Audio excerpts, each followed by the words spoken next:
একজন নেককার স্ত্রী সাথে থাকলে স্বামী বিশ্ব জয় করতে পারবে। এই জায়গায় আমি ছেলে মেয়ে সবার জন্য হেদায়েতের কথা বলছি। মেয়েরা আমাকে অনেক অভিযোগ দিয়েছে, মেয়ে নিয়ে কোনো কথা বলিনি ওয়াজের মধ্যে। আমি এখন কিছু কথা বলে শেষ করছি ইনশাআল্লাহ। সারা আলাইহিস সালাম যখন যাচ্ছেন, একজন লম্পট রাজা, মনে আছে, লম্পট একজন বাদশা তাকে ভোগ করতে চেয়েছিল, তুলে নিয়ে কিডন্যাপ করেছে। এই সময় ইব্রাহিম আলাইহিস সালাম মাজুর ব্যক্তি, নামাজে দাঁড়িয়ে গেছেন, আল্লাহর কাছে সাহায্য চাচ্ছেন। এটাই নবীগণের সুন্নাহ। কোন সমস্যায় পড়লে নামাজে দাঁড়িয়ে যেতেন। আর আমরা এখন সমস্যায় পড়লে হাউমাউ শুরু করি, তাই না? আর এদিকে সারা আলাইহিস সালাম আল্লাহর কাছে দোয়া করছেন, আল্লাহ তুমি যদি জেনে থাকো আমি আমার সতীত্ব আমার স্বামী ছাড়া অন্য কাউকে দেই নাই, তাহলে আজকে এই জালেমের হাত থেকে আমাকে রক্ষা করো। হাত বাড়াতে না বাড়াতেই তার হাত অবশ্যই পড়ে গেছে। সুবহানাল্লাহ। তিনবার চেষ্টা করেছে, তিনবার বেহুশ হয়ে পড়ে গেছে। এই সারা আলাইহিস সালামের মতো সতীত্ব রক্ষাকারী জেনারেশন কি এখন আছে? এখন তো নিজে নিজের সতীত্ব বিলিয়ে দিতে পারলে বাঁচে। এমনকি কেউ যদি নাও নেয় সতীত্ব, দেখা যায় যে নগ্ন ছবি তুলে ইমো, ফেসবুক, হোয়াটসঅ্যাপে আপলোড দিয়ে শেষ করে ফেলছে। তাই করছে না? ভিডিও কলে প্রেম হচ্ছে, আপনার এই যে গার্লফ্রেন্ড বয়ফ্রেন্ডের সাথে কফি খাচ্ছে, বিছানায় যাচ্ছে, ডেটিং করছে। বিয়ের আগে সব শেষ। বিয়ের পরে যখন এরা কোনো ঘরে যাবে, ওই ঘরে কি সুখ আসবে, শান্তি আসবে? মা বোনদেরকে বলবো, আর আমাদেরকে খেয়াল রাখতে হবে, আমরা যেন আমাদের ঘরে সারা আলাইহিস সালামের মতো মেয়ে স্ত্রী তৈরি করতে পারি। আল্লাহ পাক তৌফিক দান করুন। দেখেন সতীত্বের পাওয়ার, আল্লাহ পাক হাত অবশ করে ফেললেন। এবার ওই বাচ্চা হাদিয়া দিচ্ছে হাজেরা আলাইহিস সালামকে। ঠিক আছে, হাজেরা আলাইহিস সালামকে ইব্রাহিম আলাইহিস সালাম বিয়ে করলেন। কি জন্য করলেন? সন্তানের জন্য। বাই দ্য ওয়ে, এখন আবার একাধিক বিয়ে যদি কেউ করে ফেলে, তাকে সমাজে এবার বাঁকা চোখে দেখা হয়, তার মনে চরিত্র সমস্যা আছে। কিন্তু বিয়ে না করে বিয়ের আগে 10টা প্রেম করলে কোনো সমস্যা নেই, বিয়ের আগে 1000টা জেনা করলে কোনো সমস্যা নাই, পতিতালয় গেলে সমস্যা নাই, ফ্রি মিক্সিং গেলে সমস্যা নাই, গার্লফ্রেন্ডকে নিয়ে ঘুরতে গেলে ডেটিং করলে কোনো সমস্যা নাই। আবার বিয়ে করে ঘরে স্ত্রী থাকতেও বাইরে পরকীয়া করলে কোনো সমস্যা নাই। এগুলোকে আমরা উন্মুক্ত করছি, কিন্তু কেউ সাহস করে যদি কোনো বিধবার দায়িত্ব নেয়, কোনো তালাকপ্রাপ্তর দায়িত্ব নেয়, কোনো অসহায়ের দায়িত্ব নেয়, তাকে খারাপ চোখে দেখে। এই হলো আমাদের সাইকোলজি এখন। অথচ আল্লাহ পাক এই বিধানটা দিয়েছেন কোরআন এবং সুন্নাহয়। যাই হোক, তার জন্য শর্ত আছে, শর্ত পূরণ না হলে করবেন না, কখনো ফরজ নয়। কিন্তু কেউ যদি শর্ত পূরণ করে করতে পারে, তাকে ডিসকারেজ কেন করতে যাবে? সমাজ চেঞ্জ হয়ে গেছে।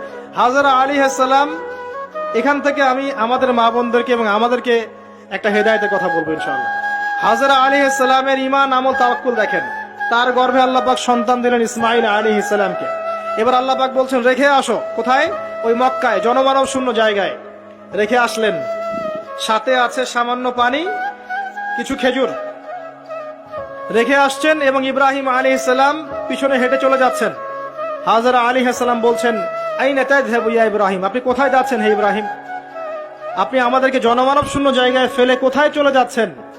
ইব্রাহিম আলাইহিস সালাম কিচ্ছু বলছেন না, বুকের মধ্যে পাথর। স্ত্রী সন্তানকে জনমানব শূন্য জায়গায় রেখে গেলে কি ভালো লাগবে কারো? বুকের মধ্যে পাথর, চুপ করে আছেন। এক পর্যায়ে হাজেরা আলাইহিস সালাম বলছেন, আপনি কি আল্লাহর আদেশে এই কাজটা করছেন? তখন তিনি বলছেন, হ্যাঁ, নাম, এতটুকু বলেছেন, আমি আল্লাহর আদেশে করছি। এবার এই দেখেন, হাজেরা আলাইহিস সালাম বলছেন যে যদি আল্লাহর আদেশে আপনি করে থাকেন, তাহলে আল্লাহ কোনোদিনও আমাদেরকে ধ্বংস করবেন না ইনশাআল্লাহ। তাওয়াক্কুল। আমি আপনাকে বুঝাই, এখানে কোনো মানুষ নাই, কোনো খাবার নাই, কোনো পানিও নাই, তারপরেও তিনি বলছেন আল্লাহ ধ্বংস করবেন না। আপনি কি বুঝতে পারছেন কি অবস্থা? এবার খাবার পানি শেষ হয়ে গেল, সাই করছেন সাফা টু মারোয়া, মারোয়া টু সাফা, শুধু এক ফোঁটা পানির জন্য। কাকে খাওয়াবেন? বাচ্চাকে। এই দৌড়টা আল্লাহ পাকের কাছে এত পছন্দ হয়েছে, কিয়ামত পর্যন্ত হজের মধ্যে আল্লাহ পাক রেখে দিয়েছেন এটাকে। আপনি সাই করছেন, এটা কার সুন্নাহ? হাজেরা আলাইহিস সালামের।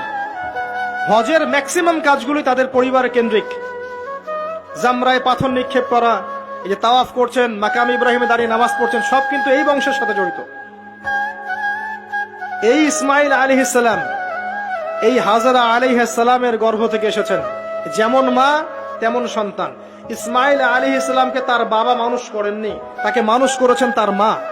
বাবা কিন্তু অনেক দূরে, প্যালেস্টাইনে, মাঝে মাঝে আসেন, মাঝে মাঝে যান। কথা বুঝতে পারছেন?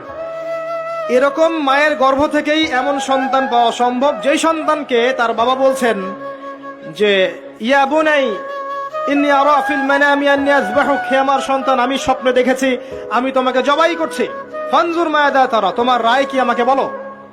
এই বাচ্চা তখন বলছে, বাচ্চার বয়স 10, 12, 15, 16 এতটুকু হবে। সে বলছে ইয়া আবাতি, হে আমার বাবা, ইফআল মা তু'মার, আপনাকে যা আদেশ করা হয়েছে তাই করেন, সাতাজিদুনি ইনশাআল্লাহু মিনাস সাবিরিন, ইনশাআল্লাহ আপনি আমাকে ধৈর্যশীল পাবেন। যেমন মা তেমন সন্তান। মা বলেছে আল্লাহ আমাকে দেখবে, ওই দেখেন সন্তান জবাই করে দেন, আল্লাহ আমাকে ধৈর্যশীল পাবেন ইনশাআল্লাহ।